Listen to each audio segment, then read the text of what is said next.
नमस्कार। एबार 2024 लोकसभा भोटे पश्चिमबंगे मोटामुटी शांतिपूर्ण निर्वाचन होच्छे। हयतो किछु किछु जायगा थेके अशांतिर खबर पावा जाच्छे, किन्तु सेटा खुबই कम। एबार घटना होच्छे एबार 2024 लोकसभा भोटे अनेके अभियोग करछेन जे किछु किछु लोकसभा आसने तृणमूल छाप्पा भोट दिच्छे। যদি এমনটাও হয়ে থাকে, তৃণমূল যদি ছাপ্পা ভোট দিয়েও থাকে তাহলে সেই সংখ্যাটা খুবই কম।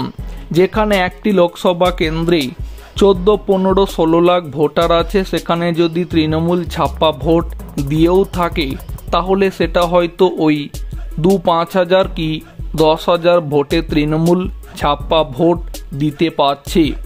কিন্তু এই ক্ষেত্রেও আরও একটি বিষয় মাথায় রাখা দরকার। গতবারের লোকসভা ভোটে পশ্চিমবঙ্গে এমন 4টি লোকসভা আসন ছিল যেখানে কিন্তু 1 থেকে 10 হাজার ভোটের ব্যবধানে জয় পরাজয় নির্ধারিত হয়েছিল। এবার ঘটনা হচ্ছে 2024 লোকসভা ভোটে তৃণমূল ছাপ্পা ভোট দিচ্ছে এমন অভিযোগ যখন অনেকে করছেন, ঠিক এর মাঝে এবার একটি যে চাঞ্চল্যকর অভিযোগ সামনে আসছে। অনেকে বলছেন যে 2021 পশ্চিমবঙ্গ বিধানসভা নির্বাচনে তৃণমূল যেমন গণনা কারচুপি করেছিল, এবার 2024 লোকসভা ভোটেও তৃণমূল পশ্চিমবঙ্গে 2021 পশ্চিমবঙ্গ বিধানসভা নির্বাচনের মতনই গণনাতে কারচুপি করতে চলেছে।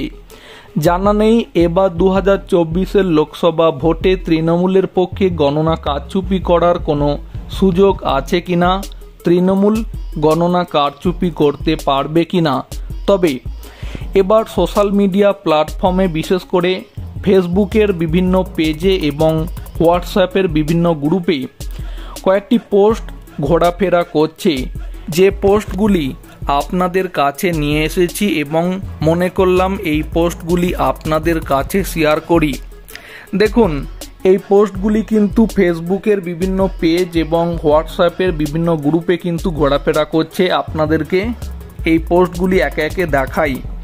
দেখুন, এই যে পোস্টটি ফেসবুকে শেয়ার হয়েছে সেখানে লেখা রয়েছে 42টি লোকসভা কেন্দ্রেই গণনা কারচুপি হবে।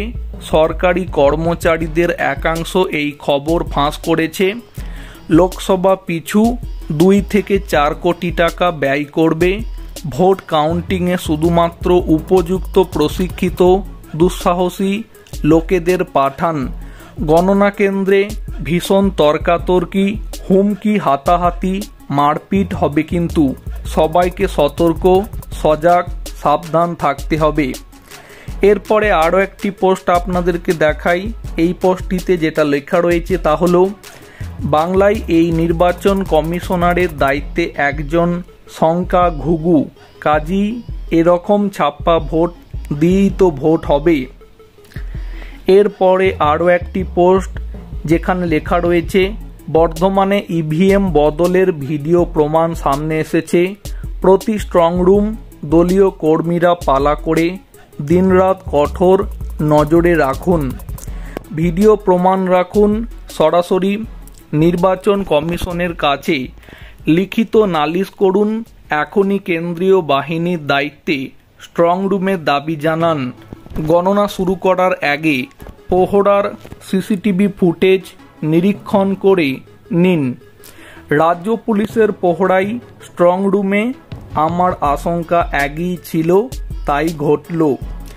এরপরে আরও একটি পোস্ট সোশ্যাল মিডিয়াতে দেখতে পাওয়া যাচ্ছে। এই পোস্টটিতে লেখা রয়েছে, শেষ 2 দফায় পুরোপুরি ছাপ্পা ভোট, বিজেপি এর একটাও জিতবে না, কোথায় কেন্দ্রীয় বাহিনী।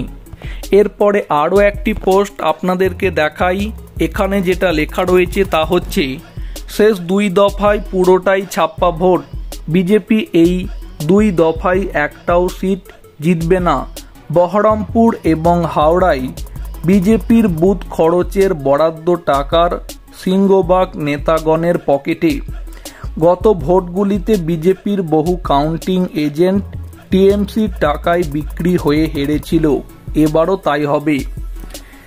অর্থাৎ এই যে বিভিন্ন পোস্ট যেগুলো ফেসবুকের বিভিন্ন পেজ এবং হোয়াটসঅ্যাপের বিভিন্ন গ্রুপে ঘোরাফেরা করছে, যেখানে কিন্তু পরিষ্কারই এই পোস্টগুলি দিয়ে বলা হচ্ছে যে এবারও কিন্তু 2024 লোকসভা ভোটে গণনা কারচুপি করবে তৃণমূল এবং বিজেপির কাউন্টিং এজেন্টদেরকে টাকা দিয়ে কিনে নেওয়ার চেষ্টা করবে।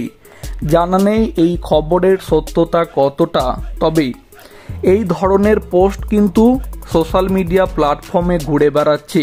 এখন ঘটনা হচ্ছে বিজেপিকে কিন্তু গণনা পর্যন্ত খুবই সতর্ক থাকতে হবে, তা না হলে কিন্তু 2021 পশ্চিমবঙ্গ বিধানসভা নির্বাচনে গণনা কারচুপির যে অভিযোগ তৃণমূলের বিরুদ্ধে পাওয়া গিয়েছিল, ঠিক সেই একই ঘটনারই পুনরাবৃত্তি হতে চলেছে 2024 লোকসভা ভোটে।